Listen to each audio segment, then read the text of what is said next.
we decided to have a little fun this morning. And as most of you guys saw from the note and the event and so forth, we're going to bring up some friends at Duo Dogs, and they're going to tell us a little bit about what they do, give us a demonstration, and so forth. So with that, I want to bring up Beth Van Houten. She is the CEO of Duo Dogs, and she'll introduce them and get us started today. Yep.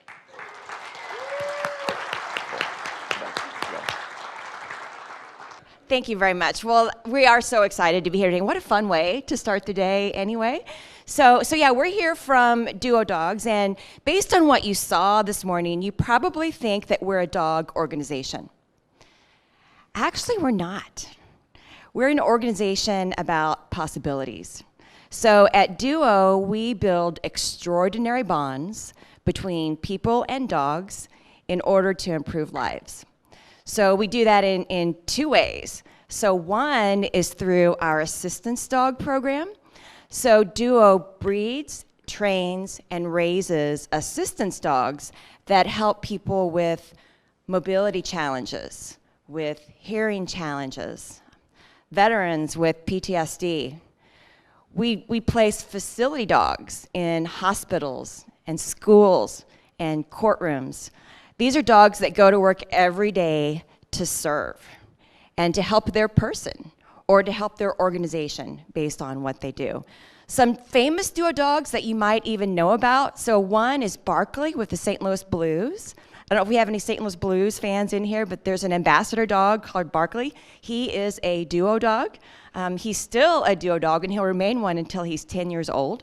So our dogs, we place them when they're 2 years old, and they retire when they're 10 years old. So during that whole time, they remain a Duo dog, and we stay in touch with our clients. We retrain. We make sure the dogs are healthy and that they're doing their jobs.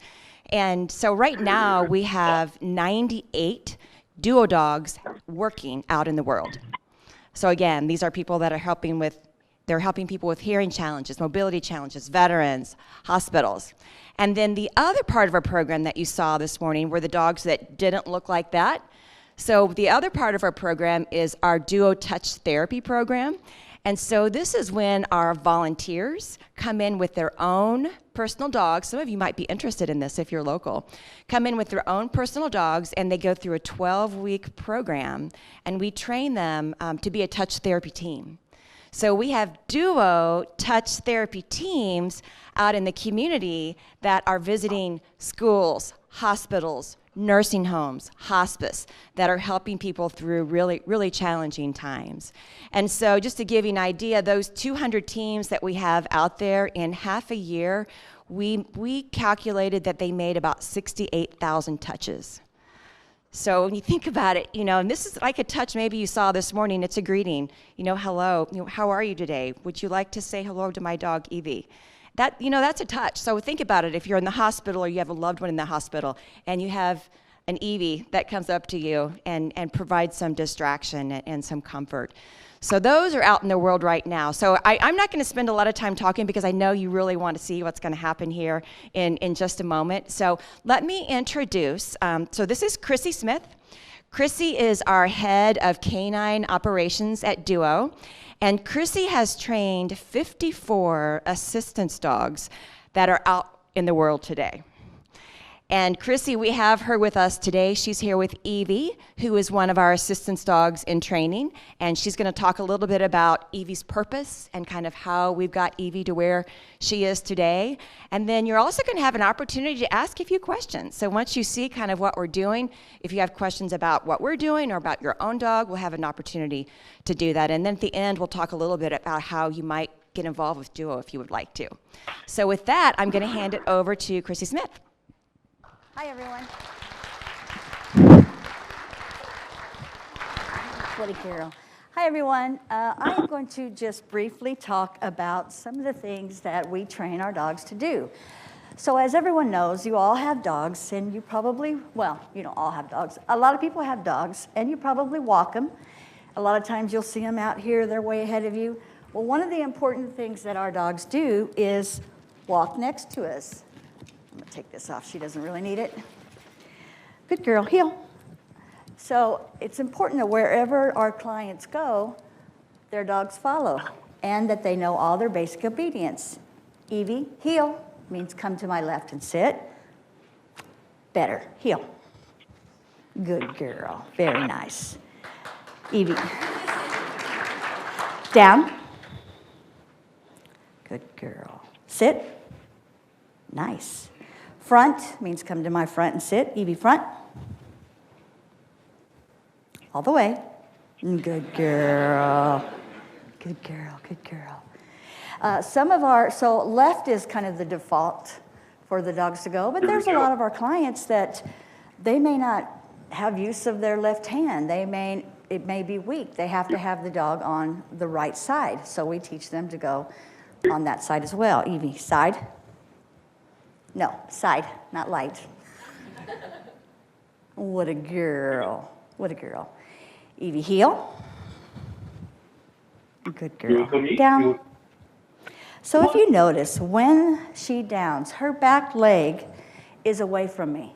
So we teach the dogs to down in this manner, right next to their person with their back legs out. So if they're in a wheelchair or if they got a walker or cane, that there's a path that's unobtrusive, they won't run over the dog's legs. So whatever side that where the client is on, the dog will flip its leg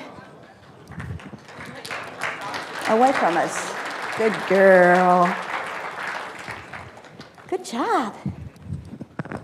What a good girl. Good girl. Evie, stand. Nice job. All of our training is positive reinforced, which treats is a positive reinforcement and also praise. Good girl. Good girl. So our dogs are trained around a lot of different equipment because we do have a wide variety of clients with a wide variety of special needs. Okay, heel. So it doesn't matter what I have. She's not afraid. She'll walk next to it, no problem. What a girl, good girl, good girl. Any loud noises, lots of people that they're fine with, good girl. If you're next to a wheelchair, Evie, heel. Let's go. Good girl. Right here. It's a lot of work. Good girl. Nice job. Very nice. Evie, heel. So some of the other things that we teach them are some managing things. Evie, climb. So one of the things that we use climb for is they are dogs, and in their own homes, sometimes people knock at the door. The dog will get excited. Even our service dogs, they get excited. They want to see who's at the door. So in order for some of our clients that don't have physical strength to be able to control the dog, they can send them to a climb.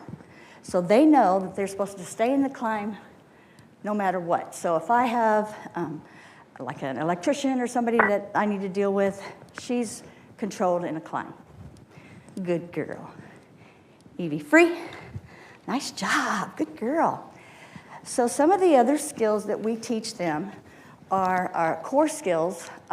One is a bump. Dogs are really nosy, so it's kind of easy to teach. Anytime you put anything in front of their nose, they automatically want to sniff, see it. Bump, good. Bump, nice. Bump, good girl. So after they have a good foundation on the bump, it's basically targeting, okay? I'll put a little light switch in my hand so I can just say, bump, and they learn to start bumping it. Good girl, which you probably can't see. She's turning the light switch on. Yes, very good. Good girl. Good job, Evie. Good girl. Right here. Nice. So after, I'm going to show you something that's just kind of fun. Evie, front. Nope. Sit. Good girl. Let's go a little further. Right here. Sit. Nice. So some of our clients, they can't vocalize. They have, unfortunately, some of our Parkinson's patients that we serve, over time, it's harder and harder for them to talk or they freeze. So it's very easy to teach dogs audible cues as well as hand signals. I'm not going to blow it loud because otherwise it's going to blow your ears out. So I have taught her that when I blow the whistle, she's supposed to come, jump on here and sit. So this is a multi-faceted thing to learn. Good girl, very good girl. And then I've also, I take the light switch and and that really good foundation bump, Evie, light.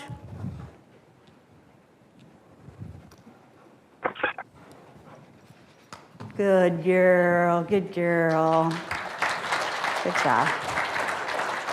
Good job. Good girl. So Evie she's a little short thing like me. So, you know, a lot of people say, well, that's all fine and dandy. It's kind of low to the ground. How they get the real light switches? Well, we have Eagle Scouts that make us wonderful props. And so a lot of our clients, they need a little extra, and the dogs need a little extra boost. So she will jump on this and turn a light switch off anywhere. So there wasn't one right here, otherwise I'd show you. But and from wherever they are. A lot of our clients, once they get into their bed at night, they're there for the night until an attendant comes and helps them up. So if there is a reason that they may need a light on, what are they going to do? So they can, with this skill, they can send the dog, Evie, light. It didn't go on all the way. Yes, good girl.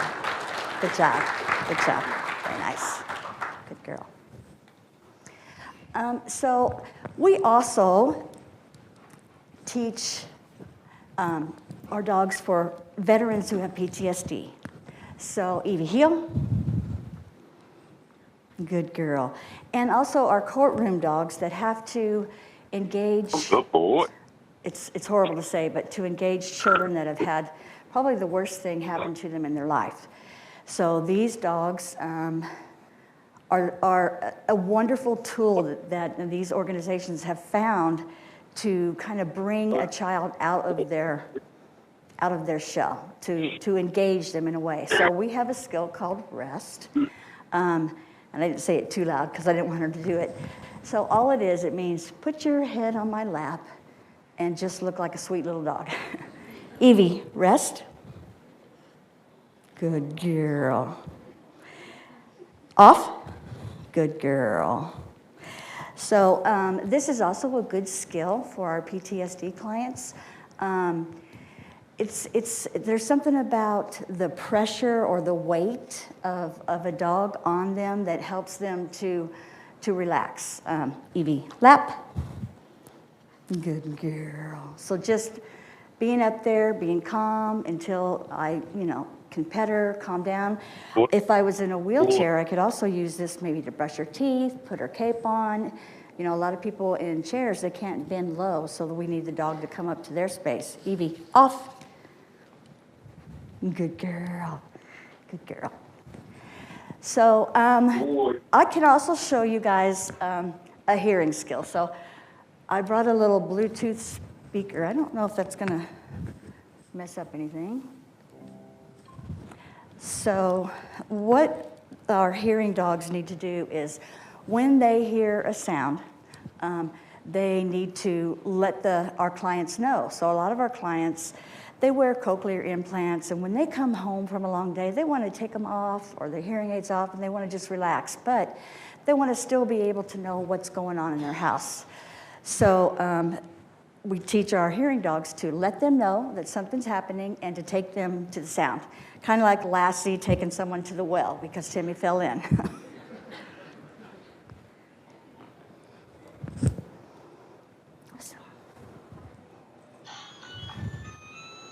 Good girl. Where? Good girl. Good girl.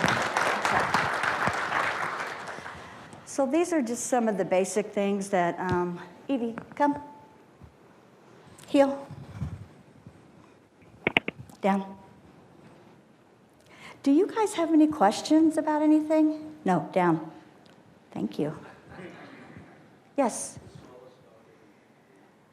The smallest, so all of our dogs are Labrador Retrievers. So some of the girls, she's a little chunk, but kind of like me. Some of the girls are, I want to say, anywhere from 45 to 50 pounds.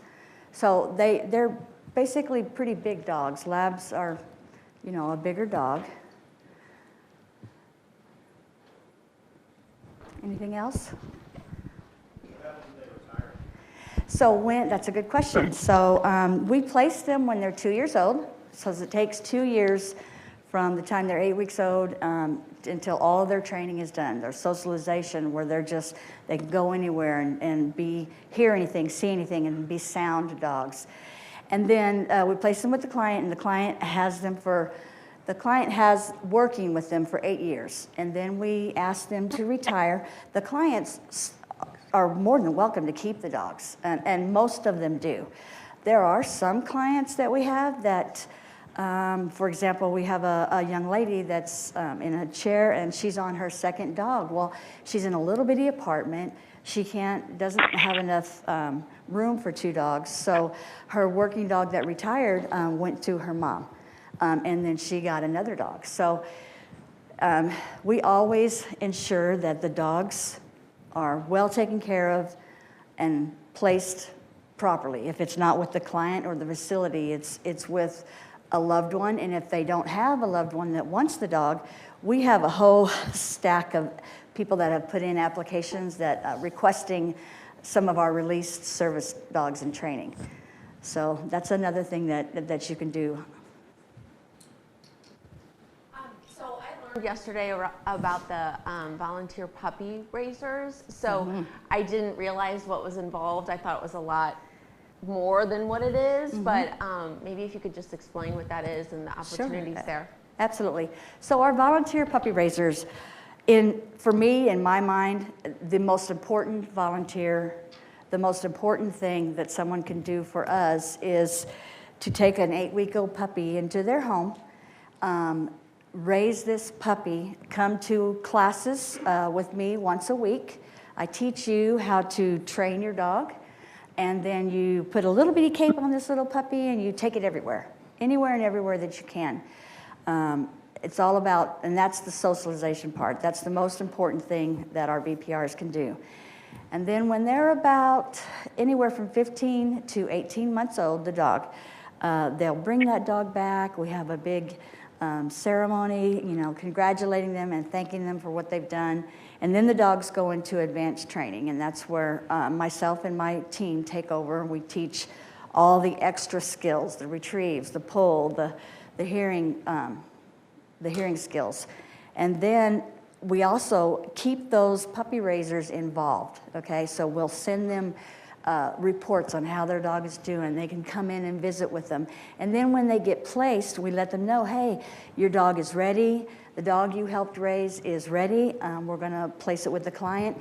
Why don't you come to the graduation ceremony? They come, they get to meet the client. A lot of times they'll exchange numbers. They keep in contact. They get to see the magic. I call that the magic, because sometimes there's skills that we haven't even taught these dogs that they start doing for these clients. We had, I'm straying. So that's I don't know, yes, when they retire at 10. No. Yeah. Any other questions? I get sidetracked very easily. Do you breed your dogs, or if not, where do you get them? And then two, is there any cost associated with the children? So first off, the most important one, there is no cost. We are a not-for-profit organization. We don't charge our clients or facilities any fees for these dogs. We have our own breeding program. When we first started about 42 years ago, I guess it's been, we would acquire dogs from reputable breeders, but then we started, deciding that we were going to have our own breeding program. So It's very strict on the qualifications. We want to know that the dogs that we're sending out with our clients all have all their health clearances, are going to be very healthy for the life of with their clients. So yeah, we have our own breeding program. There are some times when some of these girls will be like, they just won't have puppies like we want them to. So in order to keep our numbers up, we will acquire puppies from reputable breeders at time, but mostly we rely on our breeding program. How long does it take to learn a skill, and then how often do the dogs do that skill before they forget it? Like, do it once a month? So once they learn something, they know it. Now, as far as it being polished and stuff, yeah, it can slack down. Now, there is, except for the hearing skills. Now, the hearing skills need to be practiced pretty often. For some reason, those can fall off if they're not used quicker than anything else. So these guys, from the time they're puppies, we're teaching them things like heel and just the basics. So they're always doing the basics. Really, once they learn something, I want to say the retrieve probably takes the longest to teach. A nice retrieve, not just a play where you're throwing something and they're bringing it to you and fetching. I mean, like, if I would walk up to that cane right now and I would say, Evie, get, she would pick it up, hold it until I grabbed it from her. So that's a controlled retrieve. Once they know those, they know them. The boys learn, the girls learn a little faster, but the boys, man, when they learn, they're like, they got it, and they're like gung-ho, gung-ho. But yeah, so as far as teaching a skill, it's kind of like people. I mean, I can't say for everyone in here it took you a week to learn this one thing. It's different for each dog. So. How do you decide which clients get to service as dogs? And then the other thing is maybe what does a waiting list look like for veterans that are suffering with PTSD? So how we decide is it's a process. So of course we're eyeballing them and getting to know them throughout their whole training. But once they come into advanced training, which usually lasts anywhere from 4 to 6 months, we kind of will start deciding, okay, so this dog seems really, really laid back, but also alert and is okay with any kind of sounds, any kind of crying, any kind of like that. A dog like that may go for a PTSD client, a dog that can handle anything, because what's really important for our PTSD dogs is that they are the calming, they're the center, the ground for our clients. So they have to be, I want to say bomb-proofed. And then for our hearing dogs, they have to be like super alert, not super hyper, but like, yeah, what's that, what's that, what's that? And then for our mobility dogs, they have to love to retrieve. I mean, they have to, anything, I'll get anything for you.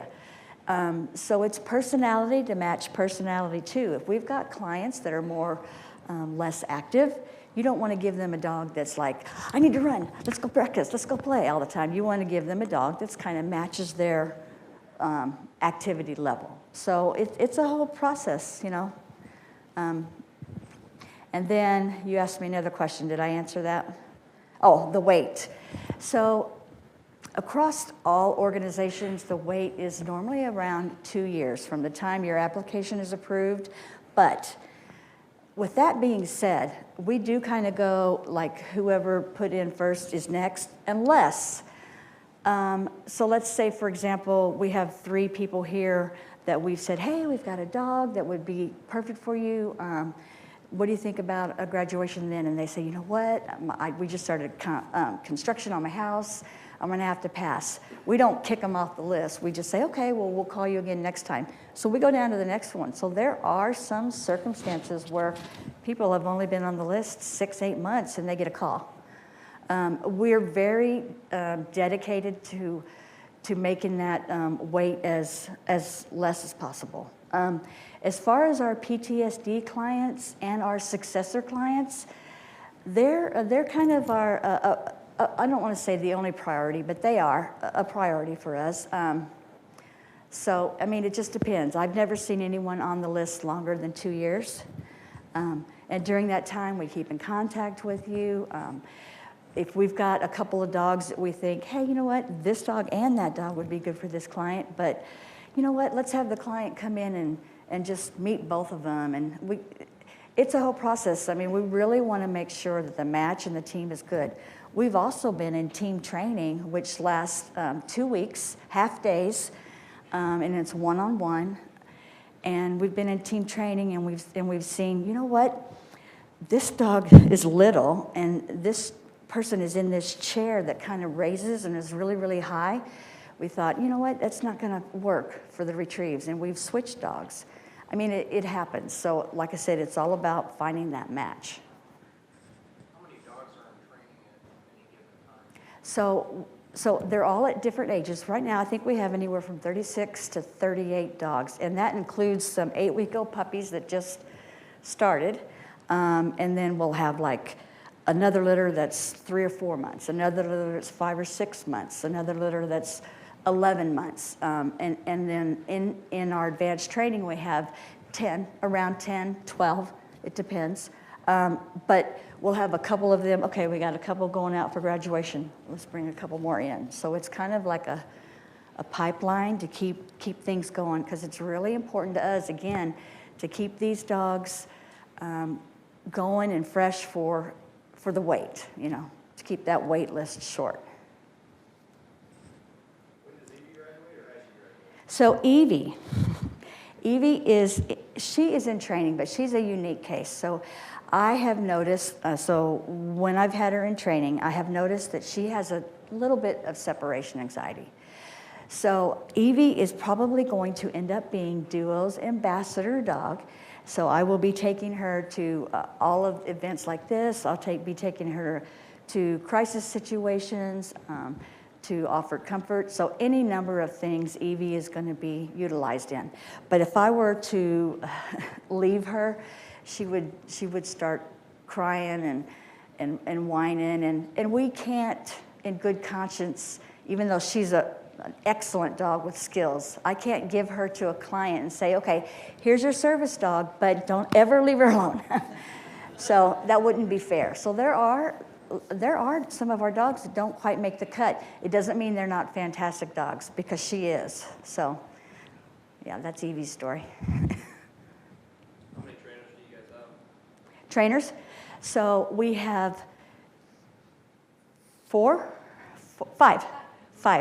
So we have 5 trainers. So we have 2 trainers that all they do is assistance dogs, and then 3 of them that also do touch and obedience classes and assistance dogs. So. How often do you guys research new or different techniques to help people that you might not have been able to train your dog on?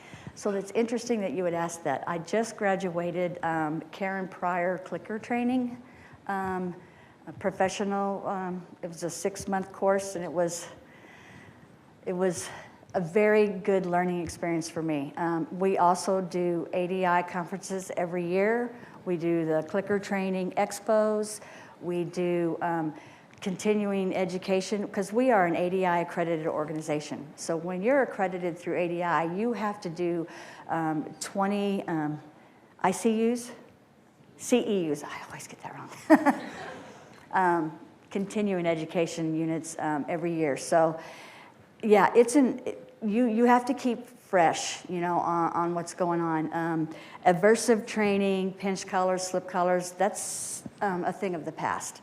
So yeah, it's important to keep moving and be up on the newest thing, for the dog's sake and for people's sake. Do you ever have to do like custom training, like something unique to a particular Oh yeah, absolutely, absolutely. We had one client that had sliding glass doors to get out to the backyard.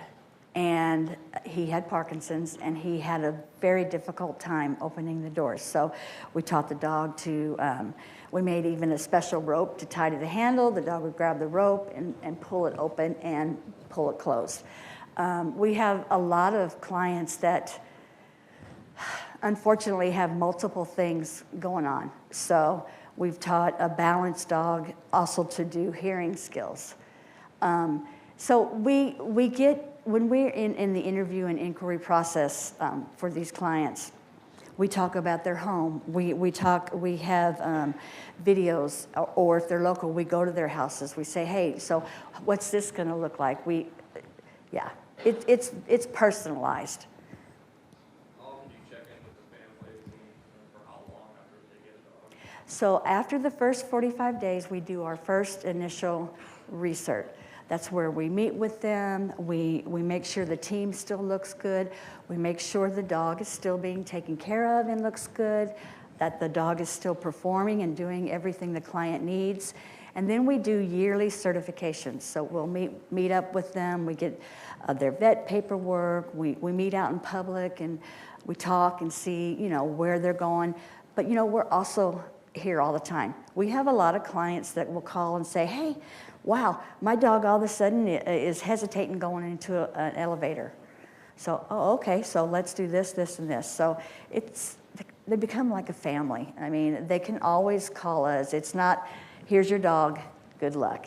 We're very involved with it. How do you train a dog to want to take a bath? Lots of treats.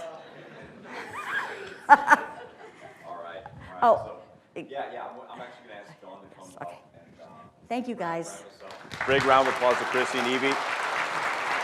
Thank you so much. And if Dawn, you want to come back up, and as we wrap this up, just talk to the crowd about how they can get involved and different ways to get involved with Duo Dogs. I hope you enjoyed that. I have the best job in the world because I get to work with Crissy every day. And I'll tell you, she trains people as much as she does dogs. So I'll tell you that about her. So Crissy talked about volunteer puppy raiser opportunities that we have. So if you're interested in raising an assistance dog to be, we have opportunities for that. We also have puppy sitter volunteer opportunities. So when our volunteer puppy raisers go on vacation, we make sure the dog's taken care of. So we have puppy sitters that are just waiting to take care of a duo dog, for a while. We have, our office is 2.5 miles from here. So we have dogs on site. So we have what we call kennel enrichment. So we have volunteers that come in and play with our dogs. They come on their lunch hour, they come for special team meetings, and they play with our duo dogs. So we are a nonprofit, so we appreciate being here and just and sharing our story in this way. And we've been here a few times. You're going to continue to see us from time to time because thank you for the great partnership that we have here. Our dogs are learning here too. So Evie learns by being here today. A few weeks ago, we had some puppies here in puppy class that were learning. We had some dogs in advanced training come over and practice on the elevators. So you might see some blue capes now and then. So just say hello and enjoy it. So thank you. Enjoy the rest of your meeting. Great. So thanks again. Thank you.